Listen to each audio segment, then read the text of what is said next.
안녕하십니까 여러분, 제간둥이 사이다 박준입니다. 자, 두 가지 특검법이 있습니다. 최상병, 최혜병 특검법, 또 김건희 여사 특검법. 자, 두 특검법이 만날 수 있다라는 얘기도 있었죠.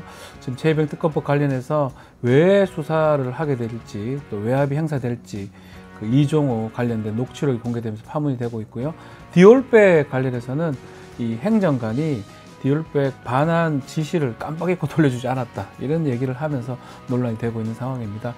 자, 곧 있을 탄핵 관련 청문회 증인으로 출석하지 않겠다라고 얘기를 하고 있는 상황인데, 자, 앞으로 이 사건들 어떻게 진행될지 지켜봐야 될 것 같습니다. 이 소식 포함해서 오늘 출근길 여러분과 함께 하도록 할 텐데요. 생방송 중에 궁금한 점 있으면 댓글 부탁드리고요. 박준의 뉴스 인사이다 지금 바로 시작하겠습니다.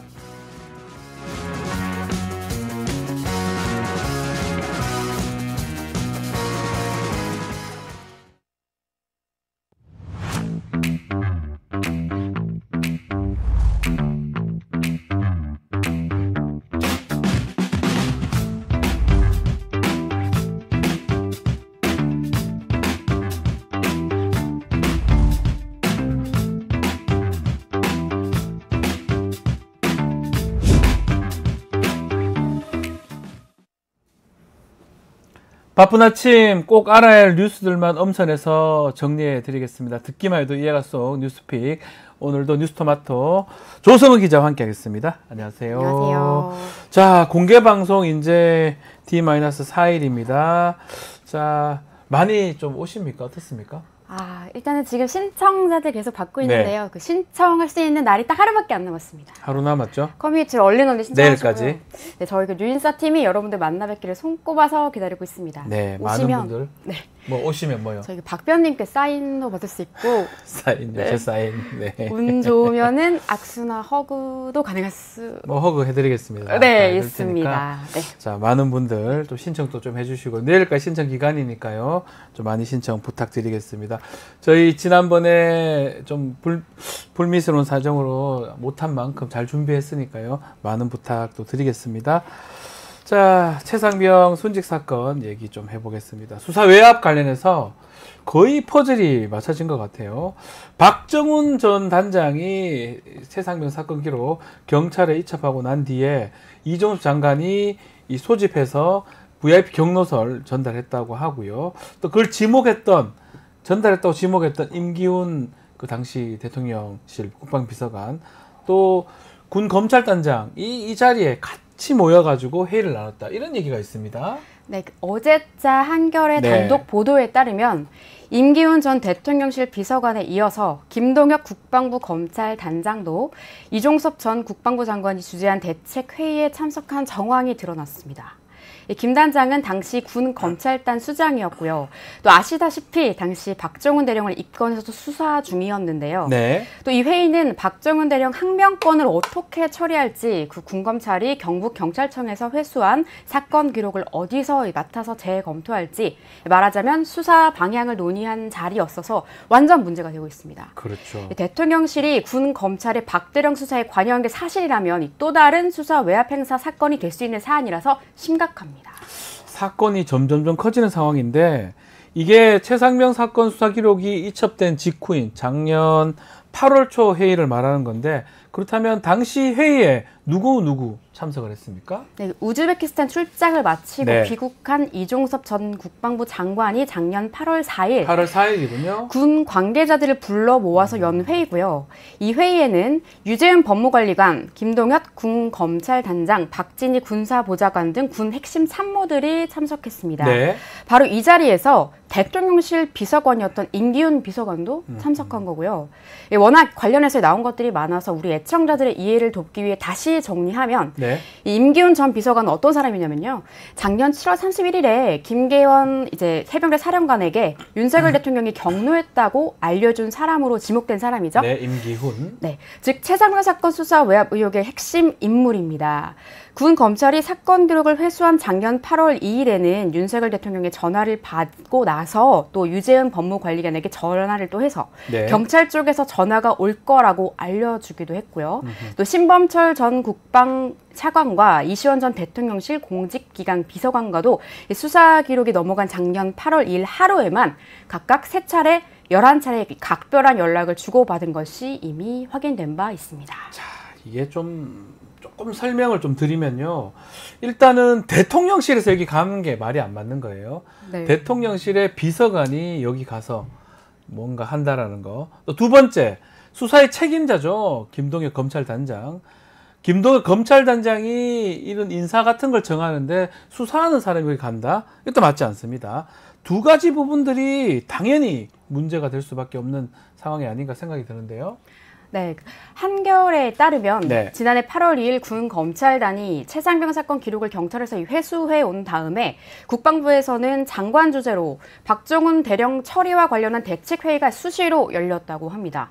당시 회의에는 박 대령이 집단 항명 수괴 혐의로 입건된 만큼 해병대 수사단 관계자들까지 같은 혐의로 입건해야 하는지 등의 여러 구체적인 논의가 이뤄졌다고 하는데요. 네. 관련해서 최근 전직 청와대 경호처 직원 송아무개가 임성근 전 해병대 사단장의 로비를 언급하면서 대통령실에서 임성근을 보호하려고 하는 것 같다. 또 박정훈 대령을 가리켜서 오버했지라고 말한 녹음 파일이 A 변호사를 통해서 공수처에 제출됐고 또 그 내용이 언론을 통해서 보도되기도 했었죠. 네. 박정훈 대령의 변호인 김정민 변호사가 저희 뉴스인사이더에 해당 녹음 파일을 제보해 주셔서 그 녹음 잠시 듣고 오시겠습니다. 대통령실에서도 그분을 좀 보호하려고 하는 것 같긴 하던데, 근데 이제 헌병단장 있죠, 수사단장. 거기가 좀 딱하게 됐더라고요. 이 새끼가 오바온 거지, 오바. 뭐 그 사람도 어쨌든 이제 규정과 절차에 따르려다가 한 건데. 아니 규정과 절차에 따라서 자기 상관에게 최소한도 이렇게 보고하겠습니다라고 먼저 하고 난 다음에 결정을 한 뒤에 해야 되는데 그냥 자기는 자기 직무를 다한다고. 근데 그래도 그거는 최소한도 위계체계가 있잖아. 그렇기는 한데 이게 또 수사와 사법 절차는 이게 또 특수성이라는 게 있으니까 위에서 뭐 지휘권으로 그거를 좌지우지할 수가 없게 돼 있잖아요. 그래도 그 자기 상관들은 알릴 수는 있는 거 아닌가? 피의자가 아닌 이상은. 네, 이거 보고는 다 되는 건데 어쨌든 법 규정에 따른 경찰로 보낼 수밖에 없어서 보낸 건데. 자, 녹음 파일 들으니까 수사 외압에 또 의혹이 좀 더 짙어지는 상황이 아닌가, 아니면 거의 뭐 사실 같다는 생각이 좀 많이 드는데, 이 관련해서 입장이 나온 게 있을까요? 이종서 전 장관 측은 네. 대통령실 비서관과 군 검찰 단장이 당시 회의에 참석한 게 아무 문제 없다, 당연한 거다, 이런 입장입니다. 네. 이 전 장관 측은 MBC와 한겨레에 국방비서관 임기훈 대통령실 비서관을 말하는데, 네, 국방비서관과 이제 그 군 검찰 단장의 회의에 참석한 거는 그렇게 뭐 문제가 될 사안이 아니다. 그리고 임기훈 비서관이 국방부 회의에 참석하는 게 또 이례적인 일도 아니고 임 비서관 입장에서도 상황 파악을 해야지 대통령한테 보고를 할 수 있으니까 회의에 참석한 건 아무 문제가 없다고 답했습니다. 네. 김동혁 군 검찰 단장에 대해서도 4일에 김현 단장이 참석한 걸로 기억하고 있다, 이 회의에 하면서 또 항명죄로 입건해서 수사 중이었으니까 당연히 검찰 단장이 회의에 참석했을 것이라고 말했습니다. 네. 잘 문제가 되는 것 같은데, 자, 오늘도 저희 뉴스 인사이다 많이 왔습니다. 전성님, 배동호님, 넌 할 수 있어님, 오경수님, 이종영님, 이프로님, 팍팍새 프로덕션님, 젤리스님, 자, 기염뚱땡이님 또 오셨고요. 라이프 크로니님 또 오셨고요. KKM님도 오셨습니다. 성덕님 오셨고요. 광야님도 오셨습니다. 자, 이종영님도 오셨고요. 자, 뭐 꼭 오겠다 방송, 공개 방송 말씀도 주셨고요. 배동호님이 신청했는데 참석 여부 아직 오질 않았는데 이렇게 말씀 주셨는데요. 확인해서 전달해 드리도록 하겠습니다. 자, 젤리스님은 서울 법원에서 악수했다고 하네요, 저하고. 글쎄요, 얘기하셨으면 제가 모르겠어요. 저는 재판으로 가니까. 하여튼 말씀 주셨으면 얘기했을 건데 안타깝습니다.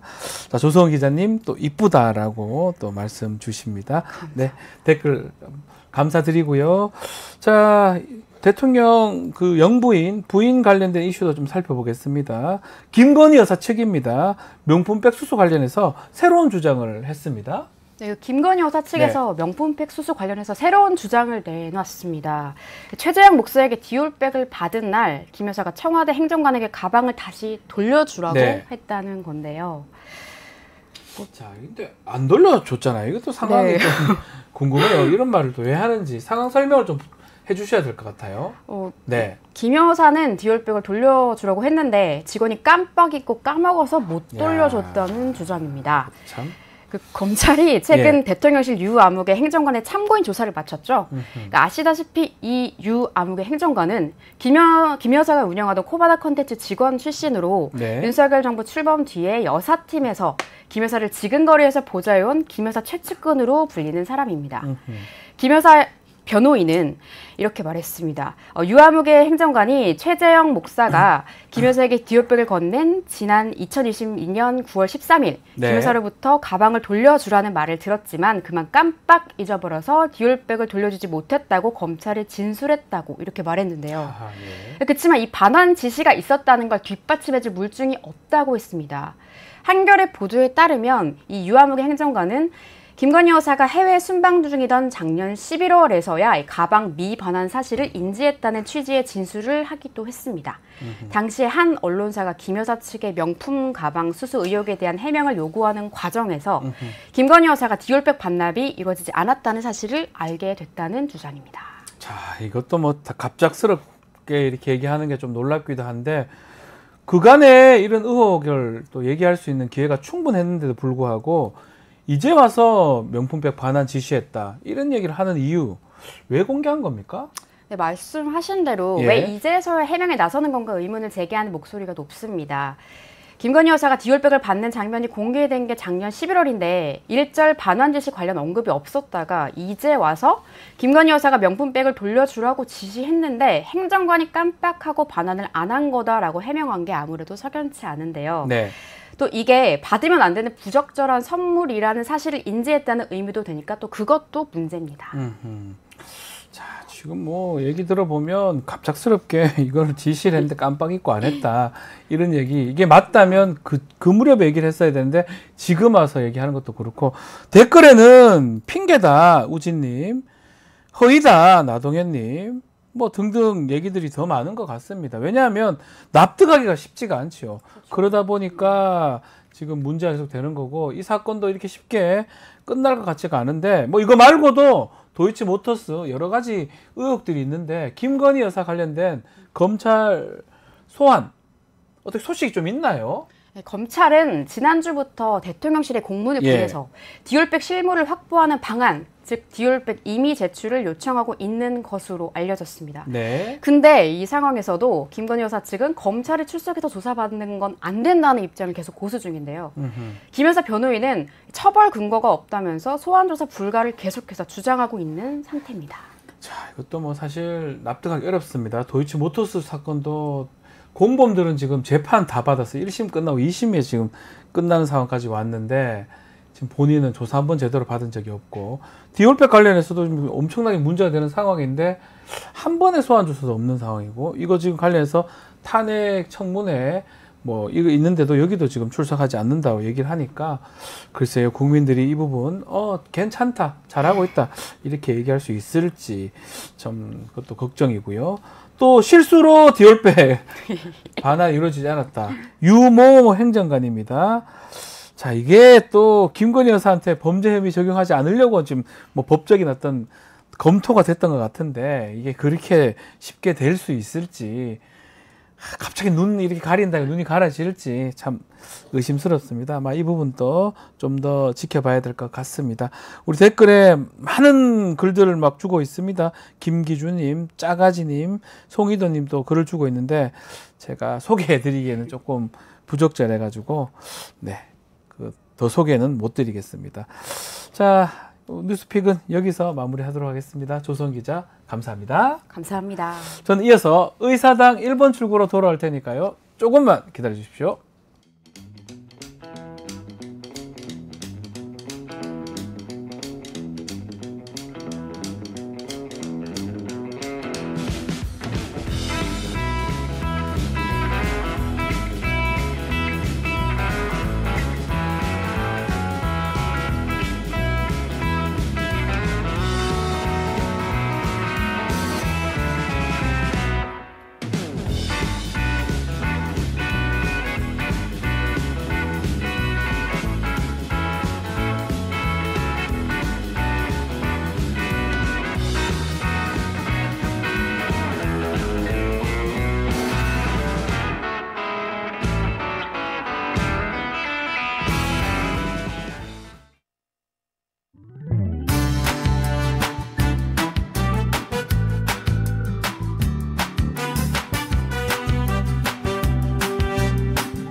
언젠가 여의도에서 비상할 나를 꿈꾸는 청년 정치인들과 함께 정치 현안 짚어보는 시간입니다. 의사당 1번 출구 시간입니다. 자, 신인규 변호사. 자, 오늘은 임세은 민생경제연구소장 두 분 나오셨습니다. 안녕하십니까? 네, 안녕하세요. 안녕하세요. 자, 임 소장님은 오랜만입니다. 네, 오랜만입니다. 네. 총선 전에 이제 선거운동 때문에 잠시 하차를 했는데 네. 네, 결과가 좋지 않게 왔습니다. 네. 아, 선거 끝난 지 오래되긴 했는데 네, 그렇죠. 결과가 방송 잘 부탁드리겠습니다. 네, 고맙습니다. 네. 자, 민주당 등 야권 지난 9일 법사위 전체의 의결을 했습니다. 대통령 탄핵 소추안 발의 관련된 청문회 19일하고 26일 날 양일간 실시하겠다는 입장인데 또 청문회 참여 여부 두고 대통령실이나 국민의힘은 고민을 하는 것 같습니다. 대통령실은 응할 수 없다라고 밝히고 국민의힘도 청문회 보이콧한다. 이렇게 봐야 될 것 같아요. 어떻게 보십니까? 예, 우선은 이제 국민들의 그 탄핵 청원에 대한 열기가 굉장히 뜨거워서 지금 이제 청원의 법정 요건은 다 달성이 됐고 이제 국회에서 중요하게 판단을 했을 때 청문회를 통해 가지고 의견을 드릴 수가 있거든요. 근데 거기에 대해서 저는 뭐 국민의힘이 보이콧하는 거는 국회 내에 있는 일이니까 뭐 그건 양해할 수 있겠지만은 정부가 그것도 대통령실이나 행정부에서 국회의 결정에 따르지 않겠다? 이거 저는 상권분립 명백한 위반이라고 생각합니다. 그래서 저는 행정부는 거부할 권한이 없고요. 당연히 국회가 청문회를 열면은 증인으로 채택된 사람들은 와서 진술을 할 의무가 있다. 그래서 여기에 대해서는 뭐 보이콧을 한다고 한다면은 저는 뭐 국회가 법과 원칙에 따라서 고발 처리해야 된다 이렇게 봅니다. 유포프관님, 임세윤 소장님 오랜만에 반갑습니다. 또 KT24님, 신인규 뭐 그렇게 노래를 부르고 있습니다. 혼민정은님은 두 사람 활약 기대합니다라고 얘기 주셨습니다. 자, 증인 출석에 응할 수 없다. 지금 신인규 변호사는 이거는 심각하다 이렇게 말씀 주셨어요. 그렇죠. 그러니까 이 청문회를 연 계기가 사실 국회에서 한 160만 명의 우리 국민께서 굉장히 어려운 절차를 통해서 이번에 그 탄핵을 해야 된다라는 동의를 누르신 거거든요. 그러면은 결국 국민이 발의 제안인 사항에 대해서 이렇게 대의기구인 국회가 또 국민의 대의기구 입법기관인 국회가 청문회를 한다고 하고 있는데 대통령실은 너무 황당한 반응인 것이죠. 이것에 대해서 뭐 위헌이니 불법이니 하는 것 자체가 저는 국민을 무시하는 처세고 막말이다. 그렇게 생각이 듭니다. 그래서 오히려 최혜병 사건에서 보듯이 저희가 잘 알지만 그 불법적인 것과 위헌적인 것이 하는 것은 오히려 지금의 대통령실 같거든요. 그러면 도대체 위헌이고 불법이라 이야기하고 있는데 무엇이 위헌이고 무엇이 불법인지에 대해서 정확한 근거를 얘기하지 않고 그저 위헌이다, 불법이다 얘기해서 약간 뭐라고 해야 되나 자기들끼리 투덜투덜거리는 것은 저는 국정 운영의 컨트롤 타워인 대통령실에서 하는 반응치고는 너무 하급이다. 네, 그렇게 생각이 듭니다. 뭔가 논리대로 이렇게 얘기를 해야 되는데 그냥 안 가겠다. 막무가내를 우기는 것처럼 보인다 이 말씀이시네요. 그렇죠. 그냥 뭐 어깃장 놓는 거죠. 어깃장 놓는 것처럼. 어깃장 놓는 거죠. 그리고 또 이게 국회에서 법사위에서 어쨌든 공식적으로 이 증인 청문에 대해서 이제 공식적인 법사위원들이 가서 문서를 제출을 한 상황이잖아요. 거기서 안 나오겠다고 그걸 막 버리고 막 하는 행위들이 아니 도대체 뭐 하시는 겁니까? 아니, 저도 청와대에서 있었지만 그런 민원 사항이 오면은 일단 접수는 하는 거예요. 그 이후의 결과는 뭐 대통령실에서 결정할 문제이긴 하는데 그런 태도 자체가 저는 국민을 무시하는 태도고 그렇기 때문에 우리 국민이 너무너무 분노하고 해서 이렇게 탄핵 청원을 기하급수적으로 또 더 늘어날 거거든요. 그때까지 저는 한 거라 생각합니다. 그리고 전 가장 또 큰 문제는 공식적인 브리핑이나 발표 같은 게 없이 늘 언론에다 대고 한마디 툭툭 던지는 게 공식 발표인 게 고위 관계자가 얘기한다고 하죠. 뭐 관계자든 핵심 관계자든 이 이야기하는 게 매우 근본이 없다. 그렇게 생각이 듭니다. 자, 강하게 말씀 주셨는데 국민의힘은 좀 난감할 것 같아요. 지난번에 최상병 특검 청문회 기억납니다. 그때 참석하지 않아서 일각에서는 좀 매끄러웠다는 얘기도 있고 아니 국민의힘이 안 가서 여론전 모든 게 밀리는 거 아니냐 이건 가긴 가야 되는 거 아니냐 이런 얘기도 하는 것 같거든요. 어떻게 봐야 됩니까? 그러니까 국민의힘이 안 나와주면은 오히려 국회의 진행이 더 순조롭고 그 얘기가 좀 있어요. 오히려 국민의힘이 나오면은 이제 방해할 목적을 가지고 나오기 때문에 오히려 국회의 회의가 더 부자연스러워지는 이런 면은 부정할 수 없을 것 같고요. 저는 국민의힘의 국회의원들도 정신 차려야 된다고 생각합니다. 이분들이 윤석열 대통령의 꼬붕이 아니거든요. 그 꼬붕이라니. 진짜로. 제가 이거 맛을 살리기 위해서 제가 그 말을 썼는데. 이게 조직폭력배에 꼽은 거예요. 아니, 그러니까 저는 대통령의 부하가 아니잖아요. 그러니까 국민의 표로 당선됐고 헌법기관이고 국회의원은 헌법기관입니다. 근데 이분들이 완전히 대통령이 이제는 눈치만 보는 게 아니라 노골적으로 국민의 뒤통수를 치고 있거든요. 전 이런 식으로 해가지고는 국민의힘은 영원히 정말 국민의 민심과는 영구결별할 수 있다. 그래서 저는 좀 경각심을 가지고 들어올 거면은 일을 하러 들어오고 방해하러 들어올 거면 차라리 안 들어오는 것이 더 낫겠다라는 국민적인 평가가 있을 것이다 라는 생각이 듭니다. 이렇다 보니까 국민의힘이 청문회 자체가 무효다 이런 주장을 계속 이어가고 있는데 설득력이 있는 겁니까? 아니요, 전혀 없죠. 청문회 국회법에 따라서 열 수 있는 건데 그걸 법망을 뭐 저희가 법을 피해서 불법적으로 하는 것도 아니고 법 안에 있는 것을 활용해서 청문회를 하는 거거든요. 그리고 그것이 사실 민의이고 청문회의 취지가 어쨌든 국민에게 답을 또 일단 드려야 되는 거 아닙니까? 그럼 언제까지 무시할 겁니까? 160만 국민이 기다리고 있는 거잖아요. 그런데 뭐가 무효인지. 그러니까 똑같아요. 대통령실의 반응과 무효다. 그러니까 뭐가 왜 무효냐고요. 요거는 제가 유효인 걸 설명을 드릴게요. 무효가 아니라 유효라고 설명해야 되는데. 권한쟁의 심판했는데 지금. 아니, 그러니까 이제 권한쟁의 심판이라는 것은 아무리 권한을 다퉈도 이거 국회의 자율권 영역이기 때문에 다 각하예요. 내지는 기각입니다. 그래서 엉뚱한 일 하면서 여론조만 하는 거고 헌법 26조 2항에 국가는 청원에 대해서 심사할 의무가 있어요. 그 의무를 다해야지 의무를 안 합니까? 그러니까 국민의힘이 이거는 반헌법적 주장하고 있는 거고 64조에 국회 자유권 나오고요. 국회법 65조 중요한 건 심사하도록 돼 있습니다. 그리고 청문회 할 수 있게 돼 있고 상임위에 청원 회부하게 돼 있어요. 그리고 123조 이하에는 청원에 관한 규정도 다 나옵니다. 게다가 국회 청원 심사 규칙이라고 있는데 회부하라라고 돼 있어요. 회부하라고. 그럼 회부를 해가지고 심사를 하는데 안 들어오는 사람이 아니 학교가 열려가지고 학생들이 공부하는 게 유효고 합법이고 헌법적인 것이고 학교 안 나오고 기물 파손하고 맨날 학교 뒤에 뺑뺑이 돌면서 학교 가서 공부하겠다는 사람들 돈 뺏는 사람들이 문제인 거지. 저는 지금 국회에서 헌법에 나온 법률과 규칙에 따라서 절차를 밟고 있는데 이거를 위법이다? 그럼 국민의힘 의원들이나 대통령실이 판사입니까? 그러니까 이런 식으로 월권적 해석으로 여론을 선동하는 것은 전 매우 잘못됐다라고 생각합니다. 매우 잘못된 상황이다. 자, 그렇다면 뭐 지금 19일, 26일이죠. 예정된 청문회, 양일간 청문회 잘 진행이 될 수 있을까요?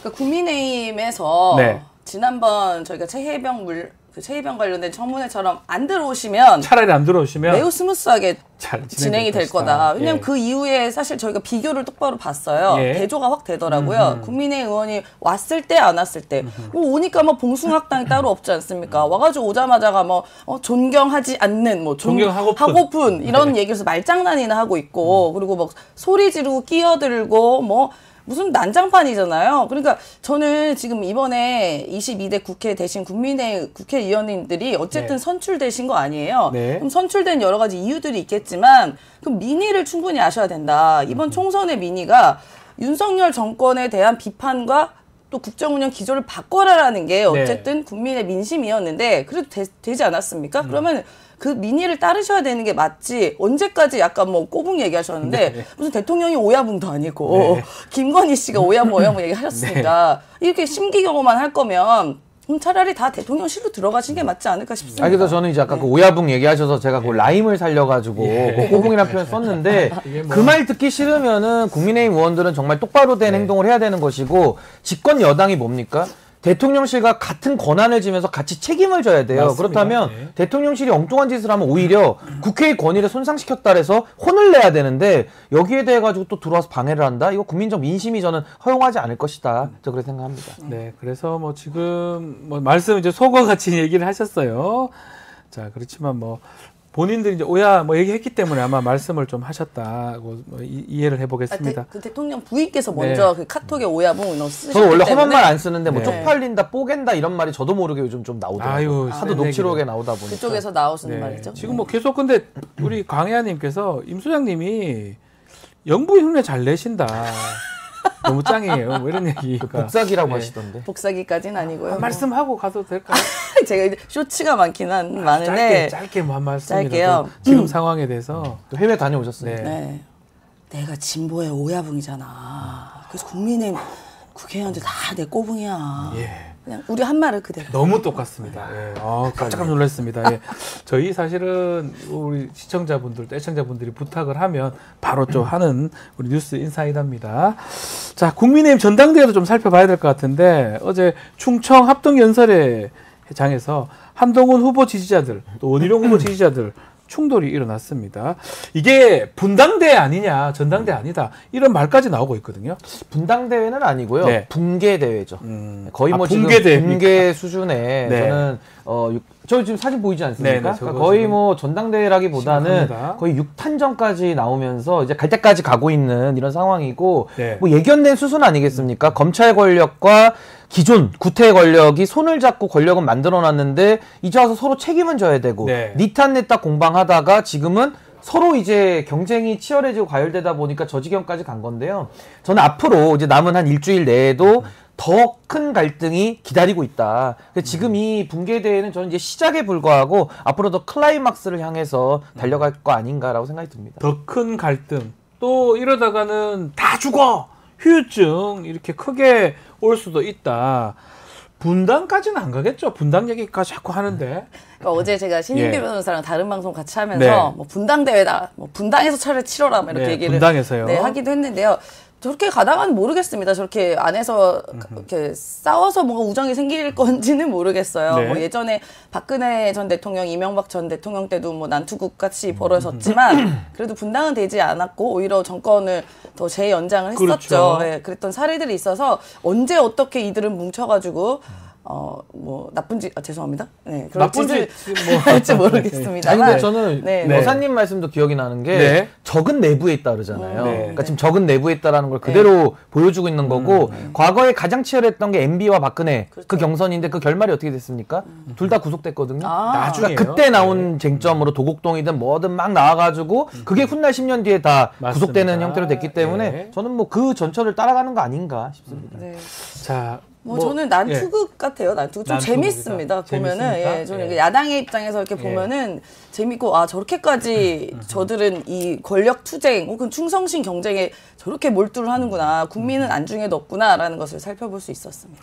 자, 그렇지만 단골 레이스는 이제 7월 23일입니다. 그래서 일주일 정도 남은 것 같은데 결선 투표 또 후보 간의 연대 이게 아마 쟁점이 될 것 같은데 한동훈 후보는 1차에서 끝내겠다 이런 입장을 갖고 있는 것 같은데 결선 투표로 가게 되면 변수가 생기는 겁니까?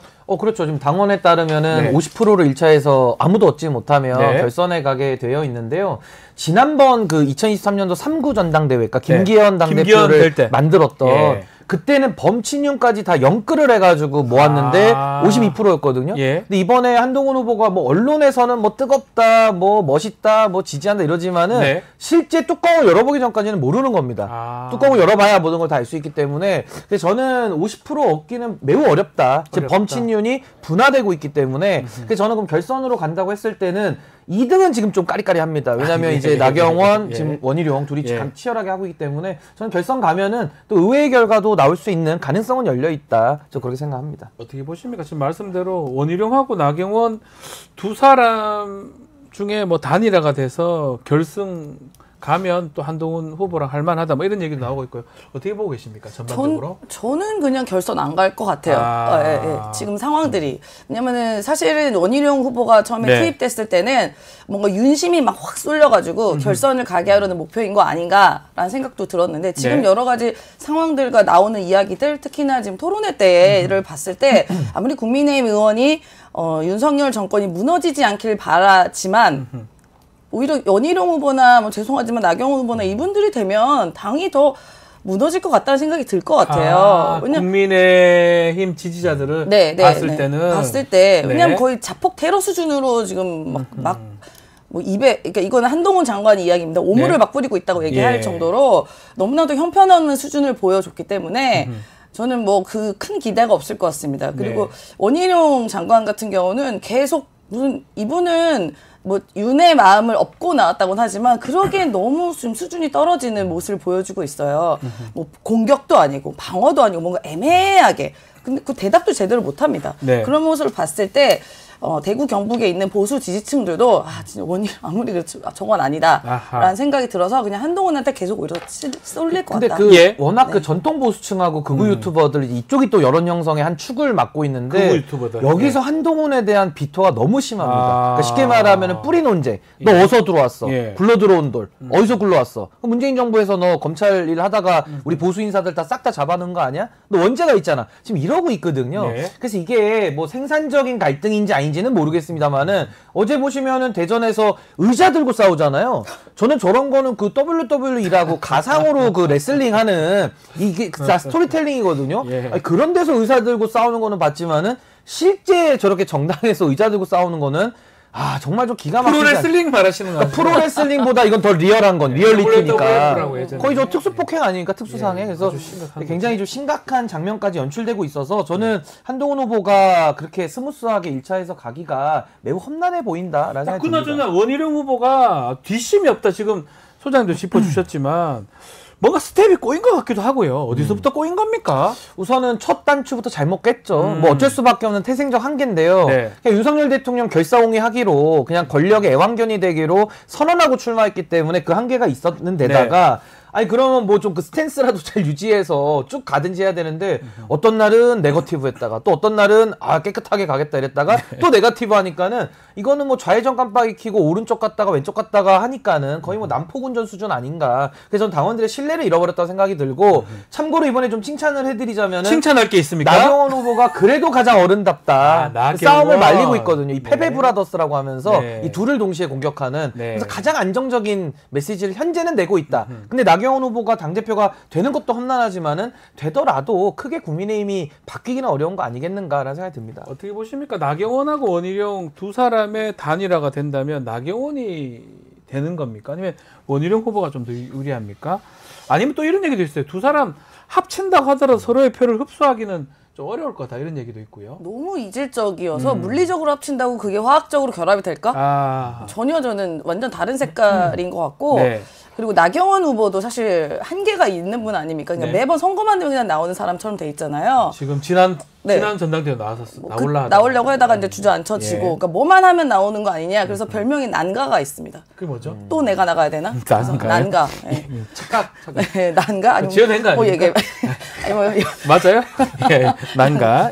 제 의견은 아닙니다만 그렇기 때문에 뭐 저는 그 둘이 합친다 한들 그닥 큰 신뢰를 못 얻을 것 같고 그리고 또 나경원 후보도 약간 그 약을 잘 어울리더라고요. 원희룡 후보 약을 살살 잘 어울리면서 개항에 왜 나왔습니까? 그럼 네가 이겼어야지 뭐 등등의 이야기하면서 본인은 그래도 수도권에서 이겼다라는 걸로 승부를 걸려고 하는데 모르겠어요. 나경원 후보 같은 경우도 너무 오랫동안 활동을 하다 보니까 여러 가지 좀 증빙이 많이 됐지 않았습니까? 원내대표 시절에 뭐 빠루든 거라던가 등등 그것도 아직 안 끝났고 재판이 쉽지 않아 보인다. 아니 근데 나경원 후보는 이길 후보라고 자꾸 자기를 좀 포장을 하던데 이번에 총선은 이겼죠. 그래서 들어왔지만은 과거에도 지난 총선 21대 총선은 선거를 총쥐했다가 완전히 대패를 했어요. 103석을 했고요.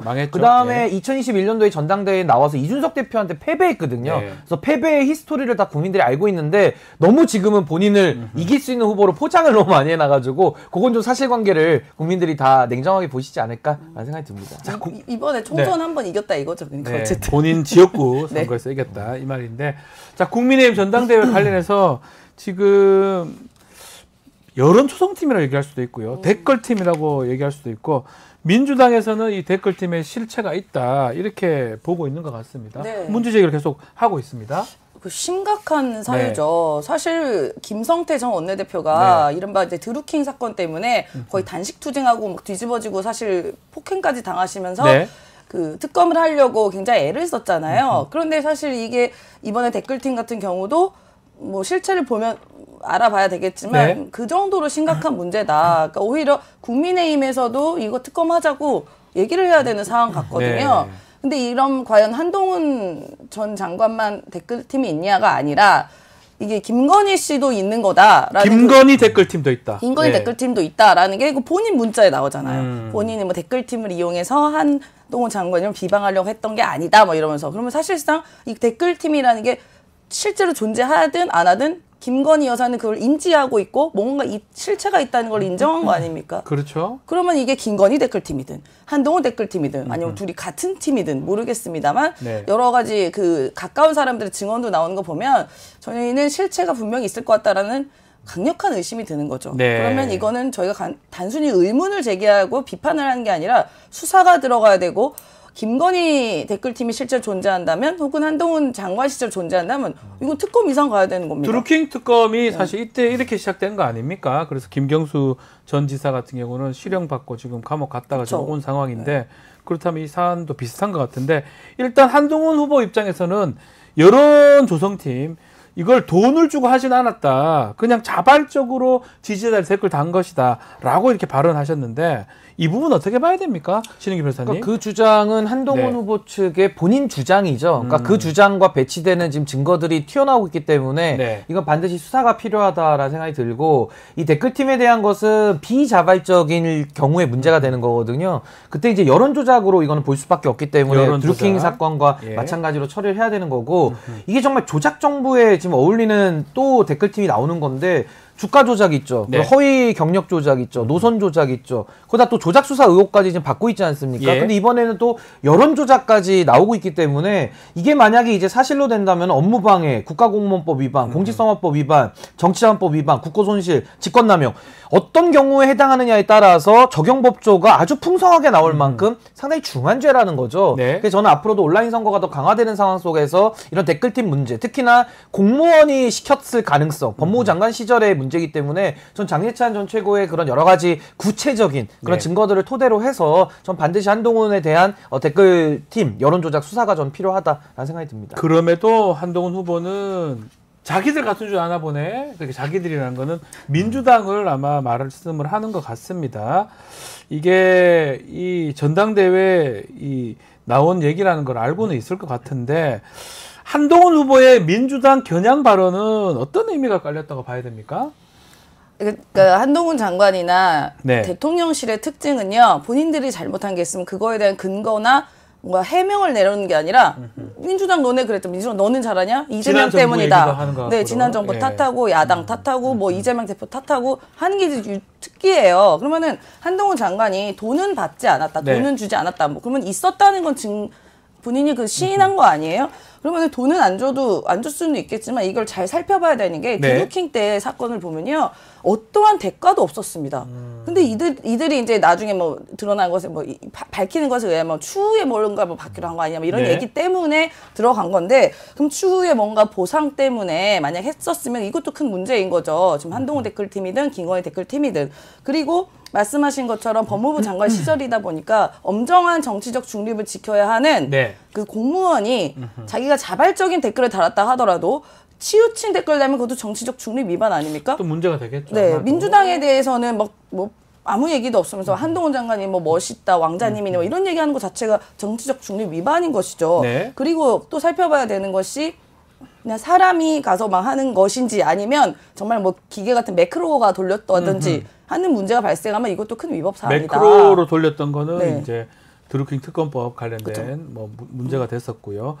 그 장해찬 전 최고는 이게 이렇게 논란이 될 수도 있는데 이렇게 왜 이런 얘기를 그러니까 이제 자해 정치죠. 레민 정치. 자해입니까 이거는? 그러니까 본인의 분풀이를 위해서 그동안에 한때는 이런 나쁜 짓을 같이 했던 사이에서 이제 지금은 이제 그 이익 결합이 해체되면서 이제 본인의 그 여러 가지 폭로하는 건데 정확하게 말씀드리면은 국민들이 자발적으로 여론 조성하는 걸 문제 삼는 게 아니에요. 그거는 뭐 할 수 있는 그건 오히려 장려할 일인데 지금 장예찬 최고의 폭로처럼 한동훈 장관이 지시 내지는 보고까지 받았다라는 얘기를 하고 있기 때문에 그렇다면 현직 법무부 장관이 자기를 띄우기 위한 자신의 사전선거운동을 위한 여러 가지 댓글팀을 갖다가 운영을 했다 그러면은 무슨 돈으로 운영했냐 내지는 돈 없이 운영했더라도 추후에 어떤 자리를 약속하면서 운영한 거 아니냐라는 합리적인 의심이 있으니까 수사를 해야 되는 것이고 그러면서 지금 양문석 의원이 여러 가지 댓글 오타까지 비슷한 거 찾아내고 있잖아요. 수백 개 댓글들 수백 개 나오고 있는데 이렇게 해서 만약에 관리되는 팀을 돌렸다 비자발적으로 그러니까 인위적으로 여론 조성에 조작을 가했다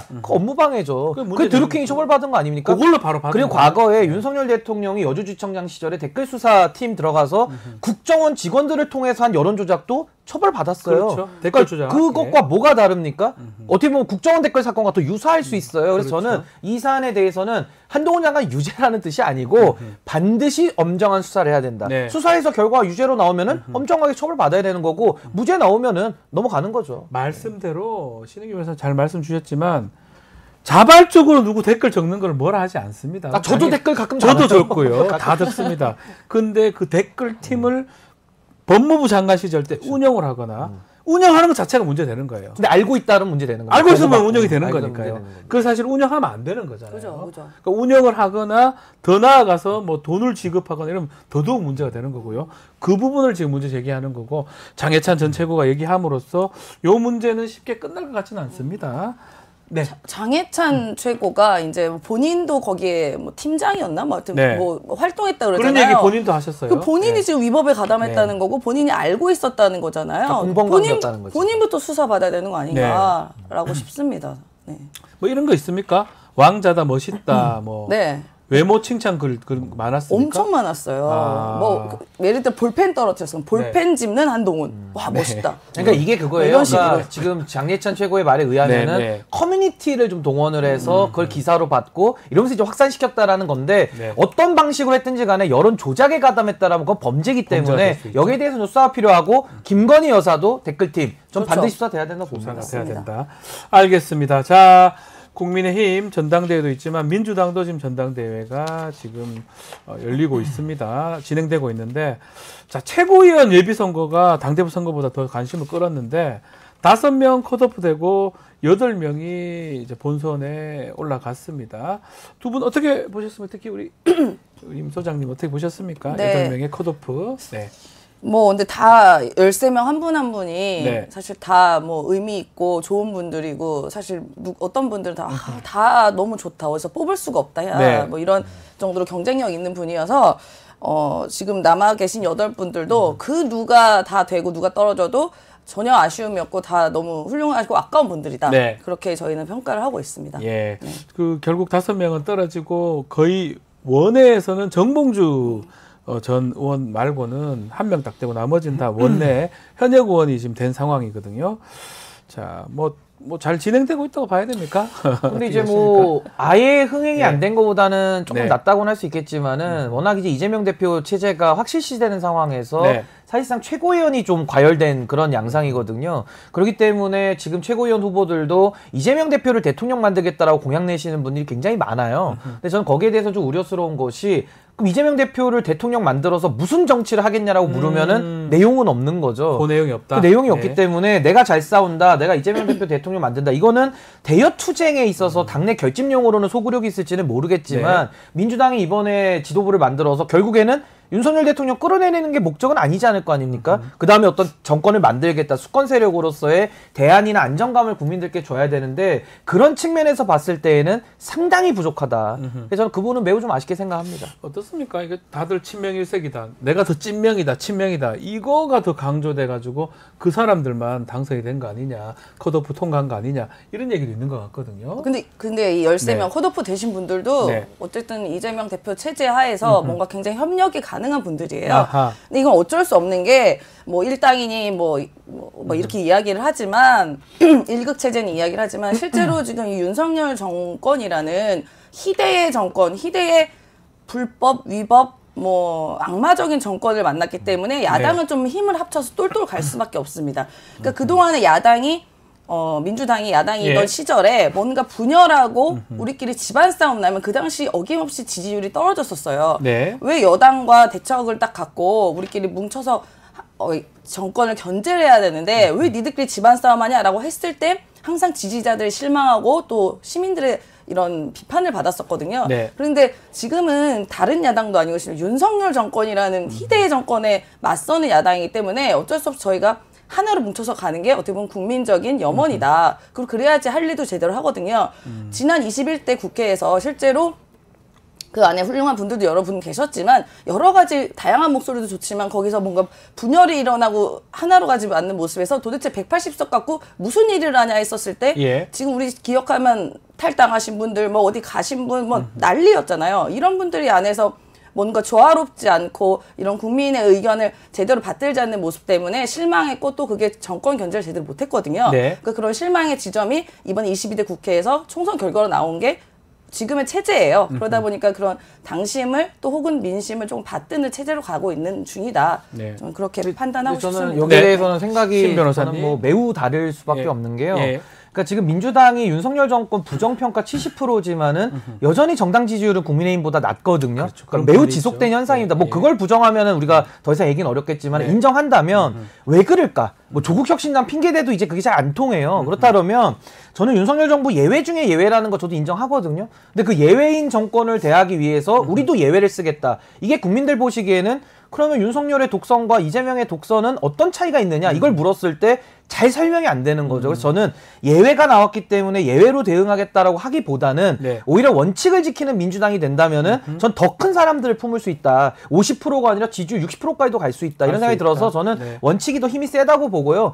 민주당 분들은 예외이기 때문에 우리도 예외로 하겠다 이렇게 늘 말씀하시는데 그렇게 되면 국민들 보시기에도 더 시원하다고 보시는 분도 계시겠지만 네. 많은 분들은 야 그러면 뭐 본질적 차이는 뭐냐 이런 의구심을 갖는 분들도 많을 거기 때문에 저는 원칙에 대해서는 민주당이 한번 좀 심각하게 좀 고민을 해볼 필요가 있다라는 생각이 듭니다. 당대표 전당대 당대표는 좀 더 재미가 없는 것, 흥행이 안 되는 것 같습니다. 그러니까 이게 뭐 근본적인 문제는 네. 이재명 대표가 지지율이 너무 높다는 건데 아, 예. 근데 이거를 당심에 대해서 우리가 어떻게 할 수가 없는 부분이잖아요. 그럼 갑자기 뭐 끌어내릴 수도 없고 네. 지지율 낮춰라 할 수도 없는 부분인데 그러니까 이건 어쩔 수 없는 것이 지난 대선 후보였고 그리고 또 지난 대표였고 또 워낙 공고한 콘크리트 지지율이 있다 보니까 이 부분은 부정할 수가 없는 거예요. 그렇다고 대표를 막 흔들 수도 없는 것이고 그러면 이제 좀 다양한 분들이 더 나오셔서 오히려 더 아름다운 경쟁을 하면 좋겠지만 네. 저는 그 부분에 있어서는 어떻게 보면 김두관 후보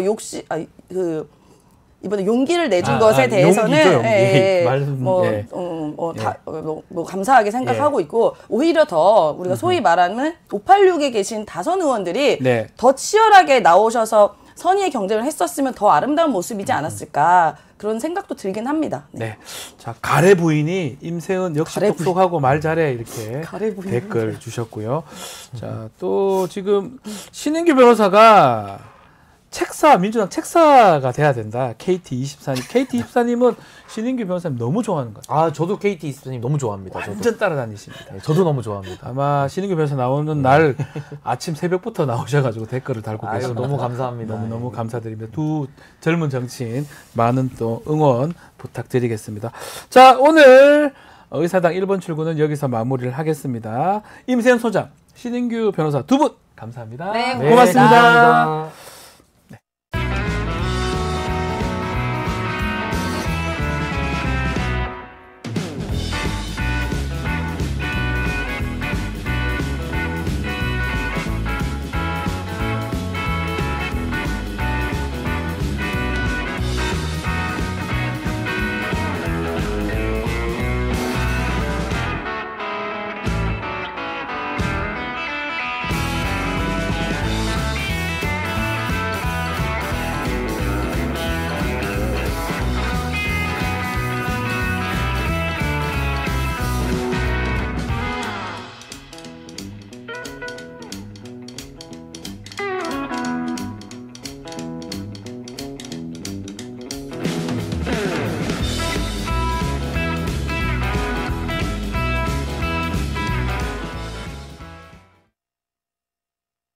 형사 벌칙 대상 행위 금융위는 여보세요? 결과 발견된 뭐 맨날 똑같지. 형사 벌칙 시간 없어. 대상이 되는 행위여야 함. 나 시험 한 달밖에 안 남았어. 형사 규정 4조고요. 시정명령 문제는 또 언제 형사 푸냐. 규정 제27조입니다. 응. 지금 먹으려고.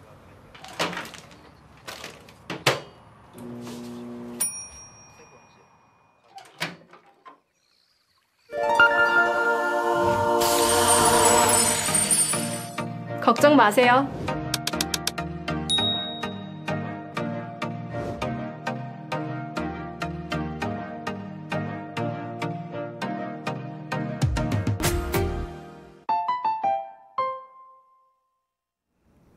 자, 뉴스 인사이다가 화요일 새 코너 준비해 봤습니다. 시사 역발상입니다. 시사에 대한 역사적 발상이라는 제목을 지었고요.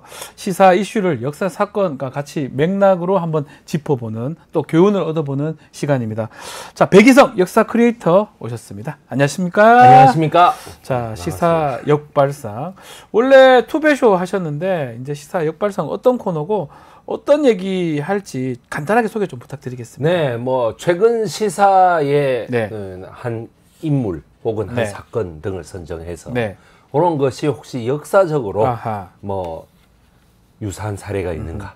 혹시 역사적으로 우리가 좀 느낄 것이 있는가? 네. 우리가 후손으로서 역사로 다시는 되풀이 되지 말아야 되는데 혹시나 잊어먹고 있는 게 아닌가? 네. 이런 거를 한번 살펴보는 시간이 되도록 하겠습니다. 예, 자, 첫 번째 인물은 김건희 여사입니다. 네, 자, 김건희 여사 지금 뭐 우리나라 자체가 다 김건희 여사 얘기가 아주 많이 나오고 있습니다. 네. 최상병 특검 얘기도 많고 디올백 얘기도 마찬가지고 지금 여러 장면에서 김건희 여사 이름이 등장을 하는데 김건희 여사 논란 가운데 우리 역사학자로서 좀 주목하는 부분 어떤 점이 있을까요? 아무래도 뭐 다른 거는 뭐 네. 다 그렇다 치더라도 뭐 여러 가지 논란이 있습니다만은 역시나 명품 백을 수수했다. 예, 요 부분이 참 개인적으로 가슴이 아프고 네. 뭐 민간인이라면 그냥 넘어갔을 일인데 라는 말은 지금 전혀 소용이 없죠. 네. 가령 뭐 장관 마누라나 예. 국회의원 부인이 예. 이런 명품백을 받았다. 그 사람들이야말로 민간인 아닙니까? 네. 그렇지만은 국회의원들, 각 당의 국회의원들이 그 사실을 알면 가만히 있겠느냐? 그렇죠. 민간인이라면 그냥 넘어갔을 거다. 아닙니다. 영부인은 민간인이 아닙니다. 네. 누가 봐도. 오히려 더 문제가 되는 상황으로 심각하죠. 봐야 되겠죠. 예. 자, 그런 상황에서 지금 뭐 만사 초통, 만사 영통, 영부인 뭐 예. 이런 얘기도 있는 것 같아요. 이 사실상 실력자 아닌가, 뭐 네. V 제로 뭐 이런 얘기도 있는 V 것 같은데 뭐 이게 확인된 얘기는 아닙니다. 네. 자, 이게 좀 더 밝혀져야 하겠지만 역사학자 시각으로 봤을 때 네. 이것도 국정농단 정도로 봐야 됩니까? 어떻게 봐야 됩니까? 이거는 제가 봤을 때는 막 비선실세에 의한 국정농단이다. 네. 라고 말하면은 비선실세라고 하면은 아무런 직책을 안 가진 사람 네. 이렇게 하는데 영부인 농단이죠. 비선실세에 의한 국정농단이 아니라 네. 그냥 영부인 농단입니다. 비선이 아니라는 거예요? 예, 그러면? 비선은 아니죠. 정확하게 뭔가 비슷한 역사적으로 이런 거하고 비슷한 상황이 있을까요? 비슷한 상황이 네. 뭐 상당히 뭐 가볍게 들어가자면 아주 가볍게 한번. 예, 네. 뭐 본론을 네. 대비해서 예. 가볍게 들어가자면은 조선 숙종의 숙종! 세 번째 네. 왕비 장희빈 맞죠? 예, 네, 숙종. 장희빈. 예. 네. 장희빈을 들 수 있겠죠. 네. 장희빈이 뭐 그제까지 이렇게 그 노론 중심으로 돼 왔던 거를 강력한 개혁 드라이브를 네. 걸면서 뒤집으려고 했기 때문에 그 과정에서 굉장한 무리수가 많이 발생했다. 예. 예, 그러다 보니까 소론과 남인이 많이 등용되고 네. 노론이 쫓겨나면서 아하. 그 노론 중에 그래도 선량한 노론들까지 피해를 보게 되는 일이 발생합니다. 네. 예, 그것이 바로 영부인에 의한 국정농단. 제가 봤을 때는 뭐 네. 거의 1호가 아닌가 생각합니다. 비슷합니까? 장희빈의 어떤 네. 당시는 뭐 당파 싸움도 있긴 했지만 어쨌든 간에 이 장희빈이 숙종을 이용해서 했다고 봐야 됩니까? 네, 숙종이 네. 오히려 장희빈을 이용해서 아, 숙종이. 예, 숙종이 숙종도 장희빈 엄청 사랑했다고 하던데요. 연애 결혼. 아, 연애 결혼했습니까? 연애 결혼 1호죠. 1호입니까? 예, 아. 우리나라에 숙종이라는 임금은 자기 아버지도 장자, 네. 자기도 장자거든요. 아하. 적장자. 그러니까 조선에서 예. 적장자가 잘 없었는데 네. 연속 적장자가 예. 사실 그때 거의 처음 같네요. 예, 그러니까 예. 우리의 그 민주적 정통성, 만약에 뭐 그 지금 윤석열 대통령이나 전임 문재인 대통령이 60% 이상 득표해서 당선됐다. 이거나 마찬가지입니다. 네. 막강한 정통성과 권력을 가지고 있는 거죠. 네. 그러니까 자기 마음대로 예, 뭐든지 그냥 자기 마음대로 하는 것이 오히려 그 왕비들을 이용해서 황국 정치라는 것을 가능하게 그 와중에 선량한 벼슬아치들까지 많이 유배당하고 죽었다라는 얘기입니다. 제가 뭐 하여튼 지금 좀 전에 나왔지만 숙종 장희빈의 어떤 영화나 드라마는 엄청 많이 나왔어요.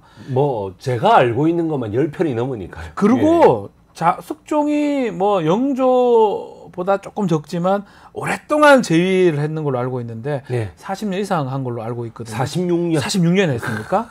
근데 이제 당시 이제 이런 당파 싸움을 이 자신이 왕권을 강하게 해서 이용을 하고 그렇습니다. 또 장희빈도 또 이용을 했다. 이런 또 분석도 나중에 있는 것 같더라고요. 네. 아니 숙종도 이용했고 아니 그 정통성이 있고 똑똑한 임금이 바지 사장이었다면 말이 안 되는 거죠. 바지 사장. 그러니까 그 영화나 드라마 보면 숙종이 바지 사장일 수도 있는 것처럼 보이는데 아니라는 거죠. 그거는 드라마나 그러고. 그러니까 숙종이 그 노론과 소론을 적절하게 내가 내 나름대로는 이 권신들을 잘 견제한다 이렇게 했겠지만은 그래도 우리 후세 역사학자들이 볼 때에는 막 이용을 했다 이렇게 보는 겁니다. 이용을 했고 그렇죠. 또 그 과정에 장희빈이 또 역할을 했고 장희빈이 지금으로 따지면 김건희 여사 뭐 같은 느낌도 든다. 뭐 이 말씀으로 좀 보이는데 아마 살짝 살짝이에요. 살짝. 저희 오늘 사실은 직접적으로 다뤄야 되는 게 고종하고 흥선대원군 또 명성황후인 민비 얘기를 좀 해야 될 것 같은데 또 명성황후라 그러면 또 사람들이 뭐 악플답니다. 민비 명성황후 뭐 또 두 쪽 다 있으니까 자, 이 세 사람이 이 조선 말기에 있었던 또 지금 상황하고도 뭐 유사할 수 있다 이런 얘기도 좀 있는 것 같습니다. 일단 민비하고 고종의 관계, 민비의 정책 역할 어떻게 평가할 수 있습니까? 민비라는 사람은 처음에 고종이 결혼을 할 때에 처갓집이 아주 빈한하다라는 그걸 달고 못 살았습니까? 처가가? 자기 아버지하고 엄마는 영 못 사는 사람이었어요. 그래서 고종이 흥선대원군이 픽업을 했다. 픽업을 해가지고 그걸 했다. 그러다 보니까 처음에는 숨죽여 지내다가 이게 흥선대원군이 이제 10년이 되니까 원불 10년 아니겠어요? 권력은 10년을 이상 가지 못한다. 라고 하는 거를 흥선대원군 때문에 백성들이 말하게 됐다. 그러니까 이제 민비가 그 다음에 등장한다. 딱 숨죽이고 있다가 보고 있다가 아싸 이러고 이제 나가는 거죠.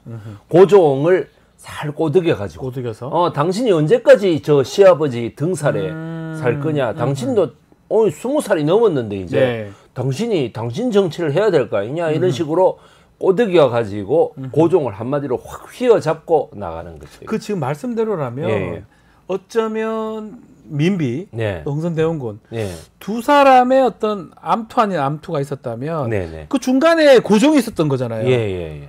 좀 자막 나오고 있는데 고종은 바지 사장이었던 거예요? 참 일국의 황제를 제가 이렇게 얘기하기가 그 당시하고 시기상 계속 다르니까. 그러나 제가 봤을 때는 역사학자로서 감히 냉정하게 평가하자면은 바지 사장이 맞습니다. 바지 사장이 맞고. 맞습니다. 그러면 그 중간 그 사이에서 어떤 역할을 좀 했습니까? 그냥 가만히 있었어요? 명성황후의 악행이라는 게 참 민비의 악행이라는 게 정말 심합니다. 이 민비의 악행은 뇌물을 너무 많이 받아먹고 뇌물이에? 그다음 매관매직을 너무 많이 했다라는 것이죠. 그 대표적인 사례가 뭐냐면은 전라남도의 그 도지사격인 전라남도 그 관찰사를 보내면서 이거는 막 부부가 따로따로 매관매직을 합니다. 그래요? 맨 먼저 명성황후가 뇌물 받아먹고 파견하고 그래 파견해 가라. 그러고 가고 나서 일주일 있다가 고종이 또 뇌물 받아먹고 또 갑니다. 그러니까 고종은 만약 민비가 한 300석 받았으면은 고종은 한 500석 받고 또 보내는 거죠. 그러니까 아마 그 세가 위에서 본다 그러면은 아마 저기 광주 바로 앞에는 네. 이제 도착할 때쯤 그 민비에게 뇌물 바친 세력이 가고 네. 한 전주쯤에 그 고종한테 뇌물 바친 애가 가고 있는 이런 상황입니다. 이게 진짜 심각하네요. 2명을 보내는 겁니까 관찰사를? 네, 그러니까 뭐 뇌물 각자 대치타 붙이면서 막 가는 거죠. 뭐. 야 이제 나의 세상이 왔다 이러면서 이제 가는 거예요. 나라가 정말 잘못될라 하니까. 그러니까 탐관 오리인 네. 그 뭐야 말 그대로 조병갑이를 네. 거기 보내가지고 예. 그 전라북도 고부에 보내가지고 고부 군수죠. 예, 그러니까 자기가 그만큼 바치고 그 자기를 얻었으니까 그 바친 만큼 수탈할 수밖에 없는 거죠. 갑절로 더 빼야 될 거 아닙니까? 그러니까요. 내가 얼마를 바치고 이게 됐는데 그런 관념이 되니까 그렇게 그러니까 동학이 물을 가두어 가지고 세금을 매길 수밖에 없는 상황입니다. 그러니까 백성들은 항의할 수밖에 없고 그렇죠. 그래 그것이 이제 전봉주의 저가 아버지가 걸려가지고 매 맞아 죽었다라는 얘기죠.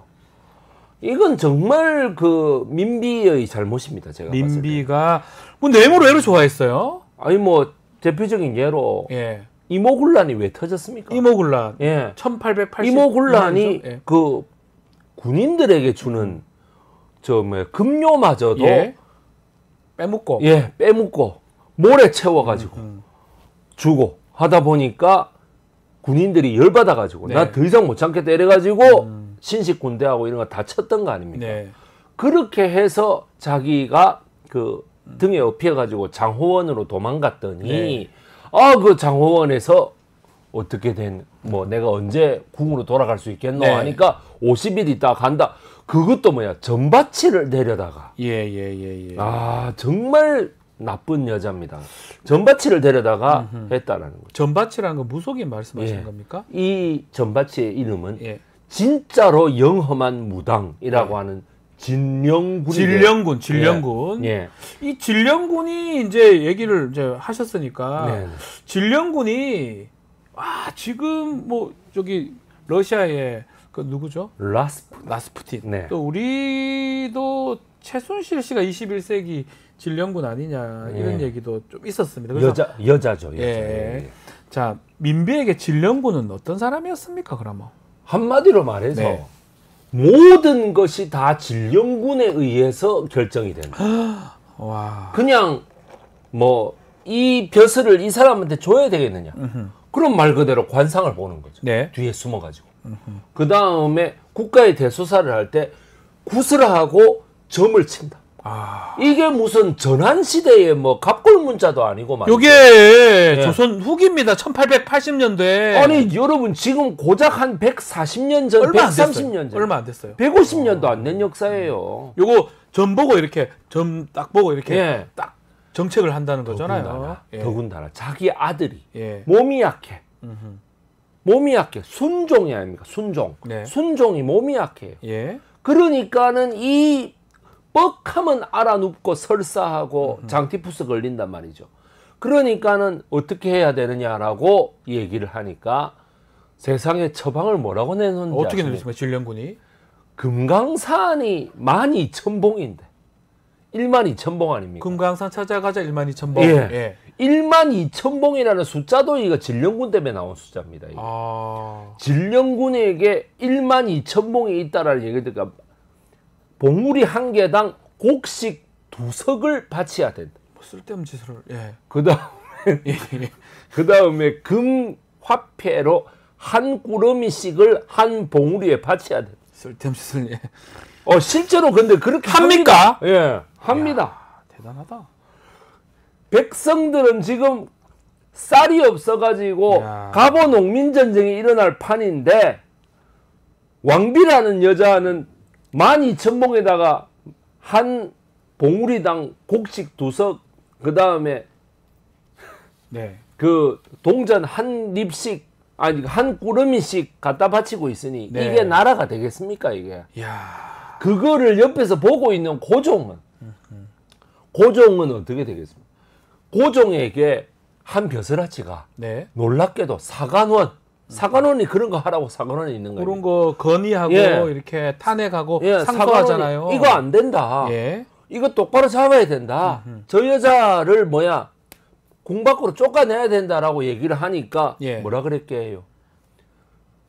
저놈에게 곤장 100대를 치고 100대 맞으면 죽는 거 아닙니까? 저기 저 제주도 앞바다에 있는 추자도로 귀양을 보내라. 유배 보냈군요. 너무나 억울하게 걸만한 100대를 맞고 걸말 아니요. 옳은 말 했던 그 사관은 그래가지고 100대를 맞고 유배를 가버린 거예요. 상황이었군요. 그 뒤로는 그 사람은 어떻게 됐는지도 모르겠고 그 사람의 후손도 어떻게 됐는지 모르겠어요. 그러니까 제대로 어떤 간언을 하게 되면 오히려 불이익을 받으니까 아무도 간언을 못 하는 거죠. 아무도 간언을 못 하고 딱 이러고 있다가 그때 갑오 농민전쟁 이후에 바로 벌어진 게 뭡니까? 그 갑신정변. 갑신정변 알고 갑오 농민전쟁에 바로 벌어진 게 바로 그 청일전쟁 이후에 이게 이제 친일 내각이 들어섰지 않습니까? 그때서야 명성황후가 죽으니까 명성황후가 죽으니까 많은 드라마나 영화에서는 명성황후 따라서 죽는다라고 나오는데 사실 최후는 잘 몰라요. 그 여자가 어떻게 죽었는지. 그런데 그냥 그때서야 모든 벼슬아치들이 한마음 한뜻으로 상소를 올려가지고 내치게 됩니다. 그러니까 그런 게 문제. 뇌물 받은 것도 문제고 주술 같은 걸 이용해 가지고 국정을 운영했던 게 이게 가장 이제 문제다라고 진령군 이런 사람을 이용해서 모든 정책을 결정했는데 이게 사실은 요즘 또 그래 눈에 띕니다. 최근에 있었던 박근혜 전 대통령 최순실 그 아버지죠. 최태민 목사 얘기도 있었고요. 지금도 천공이라는 사람의 국정 개입설 논란이 있잖아요. 왜 권력자들이 이런 어떤 무속, 주술 왜 이렇게 자꾸 빠져드는 거죠? 이거는 제가 봤을 때는 전에 다른 팟캐스트 보니까 검찰 출신 고위 관계자들이 모 점집에 가서 내가 국회의원 한 자리 하고 싶은데 혹은 장관 한 자리 하고 싶은데 혹은 대선에 출마하고 싶은데 할 수 있겠냐 이런 식으로 묻고 또 복채도 내고 그런다는 얘기를 봤습니다. 그래서 내가 참 그걸 보면서 워낙에 우리 사회가 무한 경쟁 사회고 미래를 내다보는 것이 종교의 본질이다라고 잘못 착각하고 있는 사람들이 있는 것 같아요. 그러니까 미래를 내다보는 데 있어서 목사님이나 이런 사람들은 답을 내려주지 않거든. 맨날 저 부처님 가운데 토막 같은 소리만 하고 있단 말이죠. 그러니까 그 사람들이 볼 때는 점쟁이들한테 가면은 몇 월 며칠 몇 시에 나한테 얼마를 바치면은 니한테 뭐가 떨어진다. 이런 식으로 딱 답을 내려주니까. 하나만한 소리가 아니고 딱 명확하게 언제 어디서 뭘 하면 뭘 하게 해주겠다. 아니 근데 문제는 그게 돼요. 그거를 믿는다는 데 있습니다. 그게 됩니까? 아니 그게 말이 됩니까? 그게 말도 안 되는 소리를 자기 실력을 닦고 어떻게 하면 백성들에게 민심을 얻어서 민주주의 아닙니까? 그러면 자기의 지위를 이용하는 거죠. 그래요. 권력을 이용해서 백성들에게 이롭게 오송 참사 같은 거를 지혜롭게 잘 수습한다든가 진상 규명을 잘 해준다든가 피해자 보상을 잘 해준다든가 이래가지고 전국적인 명성을 얻어가지고 자기가 될 생각은 안 하고 그런 생각은 안 하고 무조건 어떻게 하면은 내가 요 경쟁에서 절마를 제끼고 내가 갈 수 있겠나 이런 생각만 하고 있으니까 누구 말 맞다나 조국이 대통령 되는 거나 물어봐 이러고 말이죠. 요거 녹음 자료 있죠. 이건 녹음 자료 있으니까 하는 소리. 조국 되는 거나 물어봐 그런 식으로 얘기하고 말이죠. 아니 그런 거 왜 물어봅니까 그 사람한테? 그러면 욕설이한테 물어봤다는 거잖아요. 그러니까는 말도 안 되는 짓거리를 백성의 말을 듣고 시민의 권력이 하나님이라는 말을 믿어야 되는데 그게 아니고 나의 하나님은 손바닥에 새긴 왕자다 이러고 앉아 있으면은 이제 이런 일이 벌어진다. 근데 예전에 예를 들어서 지금 진령군 140년 전이라 했지만 그래도 조선시대 아닙니까? 봉건 왕국. 지금은 민주국가 시대 아닙니까? 그런데도 자꾸 이렇게 이런 권력에 빠지기도 하고 또 그런 사람들이 국정농단을 하기도 하잖아요. 그때는 그럴 수 있다 하지만 지금 이런 일이 난다는 건 어떻게 봐야 됩니까? 그때하고 지금하고 사회자님, 참 비극입니다만 네. 지배 세력은 똑같습니다. 어떤 얘기입니까, 그게? 지배 세력은 예. 노론 벽파가 중심이 되는 갑오 농민 전쟁으로 사람들이 못 살겠다, 내 말을 들어달라라고 반란을 일으킨 데는 게틀링 기관총을 막 쏘고, 네. 예. 오히려 경복궁을 범궐하러 들어오는 일본군에게는 게틀링 기관총을 못 쏘는 경복궁이 상한다고, 부서진다고, 네. 못 쏘는 이런 사람들이 지금도 그대로 있다. 그 후손들이 그대로 있다. 지금 말씀하시는 거는 동학 농민 전쟁에서 어디 우금치 전투. 전투인데 사실 학살이죠. 예. 그 기관총입니다. 게틀링 기관총.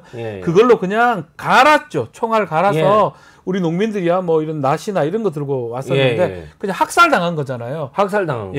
그렇게 죽였던 집권 세력이 노론이었다는 거죠. 그 노론이 지금까지 있다는 겁니까? 그러니까 그 사람들이 일제에 협력해서 노론들이요?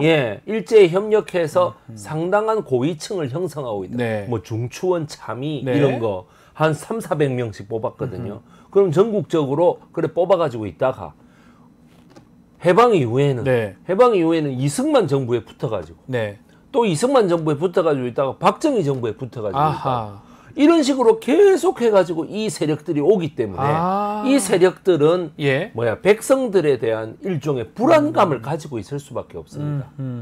그 불안감을 해소하기 위해서는 아무나 출세 못 시킨다든지, 뭐 아무에게나 권력을 못 준다든지, 뭐 어쩌다가 개천에 소용이 한 마리 나오면은 합법적인 권력을 이용해서 사법 살인을 해버린다든지 이런 식으로 해가지고 계속해서 핍박해오고 지금까지도 계속 검찰권을 이용해서 민주당 인사들을 또 정의당 인사들을 혹은 진보당 인사들을 핍박하고 있지 않습니까? 그게 노론부터 시작됐다고 보는 겁니까? 저는 이제 제 역사의 그거는 뭐냐면은 조선 영조조의 사도세자가 1762년에 그 7월 뭐 조금 전에 뭐 7월 5일경에 뒤주에 들어가면서 이모 화변이 되면서 이른바 소론과 노론의 대결에서 소론이 일방적으로 그 져버렸던 사도세자가 것이, 소론 쪽이잖아요. 그렇죠? 일방적으로 져버렸던 그때부터 것이 지금까지 계속 내려져 오고 있다라고 저는 생각하고 있습니다. 노론이 계속적으로 집권을 하고 그 집권이 아니죠. 뭐 어쨌든 기회주의를 발휘해가지고 여기 붙어 있고 저기 붙어 있고 지금까지 되어 있기 때문에 또 그런 사람들이 권력을 유지하기 위해서 반복되는 것이다라고 하는데 그럼에도 불구하고 이런 어떤 국정농단 하무 11홍 아니냐 이런 얘기도 있습니다.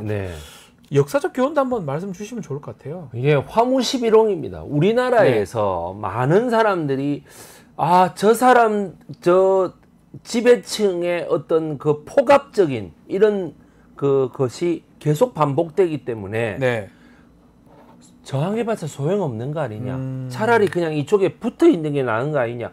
그렇지 않습니다. 우리는 이 사람들의 대응을 해서 많은 개혁을 이루어냈습니다. 그리고 경제 발전도 이루어냈습니다. 그 다음에 저 인권의 발전도 이루어냈습니다. 그렇기 때문에 뭐냐 하면은 계속해서 우리도 저항하면 되는 겁니다. 이쪽도 저항을 하고 저쪽도 저항을 하고 이런 식으로 해서 이쪽을 조금씩 바꿔나가면 된다고 생각합니다. 자, 유건희 님이 우리 백이성 역사학자님 멋지다. 그리고 이런 유튜브 방송 너무 좋습니다. 라고 소니님은 진령군이 우리 천공님하고 비슷하다 이런 얘기를 근데 저희가 그렇다는 건 아닙니다. 제가 뭐 그 말까지는 안 했습니다. 하신 적이 없고요. 알겠습니다. 어쨌든 시청자분들과 제가 감히 못하는 말을 이렇게 그 댓글로 적어주시면 정말 감사합니다. 자, 이종영님은 건불 10년 화무 11홍이라는 말씀을 주셨습니다. 10년을 갈 수가 없어요. 뭐 건불 10년이라기보다 3년도 너무 길다. 건불 2년, 건불 그렇습니다. 3년. 알겠습니다. 자, 오늘 첫 시간 시사 역발상 했는데요. 우리 어땠습니까? 저 시사의 가장 중심되는 인물이나 사건을 혹시 역사에는 비슷한 것이 없는가? 동서고금의 역사, 우리 한국사만은 아닙니다. 동서고금의 역사를 통해서 보는 이러한 시간이야말로 반드시 역사라고 하는 것이 오늘날의 그 교양인들이 꼭 알아야 될, 네. 깨시민들이 꼭 알아야 될 이런 그 필수 교양이다라고 하는 점을 일깨워 준다라는 거에 있어서 네. 꼭 필요한 시간이다 이렇게 생각합니다. 알겠습니다. 자, 네. 오늘 말씀은 여기까지 듣도록 하겠습니다. 네. 백이섭 역사 크리에이터와 함께했습니다. 감사합니다. 감사합니다. 자, 방송 이제 마쳐야 되는데 마치기 전에 안내 말씀 좀 드리겠습니다. 7월 20일 공개 방송 진행을 합니다. 지난 6월에 부득이한 사정으로 불발된 아쉬움을 담아서 정석껏 준비했습니다. 자, 화면에 나오는 QR코드, 라이브 채팅창 상단 고정글, 커뮤니티 통해서 참여하실 수가 있으니까요. 많은 참여, 또 많은 신청 부탁드리겠습니다. 내일은 최진봉 교수님의 수일는 남자, 김철근, 현근택 두 사람이 이끄는 이슈 화합이 준비되어 있으니까요. 내일도 채널 고정 부탁드리겠습니다. 자, 이어서 뉴스 인사 프라임 진행이 되니까요. 오늘은 서초의 봄이 준비되어 있습니다. 더 재밌고 은밀한 얘기 지금부터니까 어디 가지 마시고요. 조금만 기다려 주시기 바랍니다. 혹시 구독 못하신 분 지금 구독하고 혜택도 받아보시기 바랍니다. 잠시 뒤에 뵙겠습니다.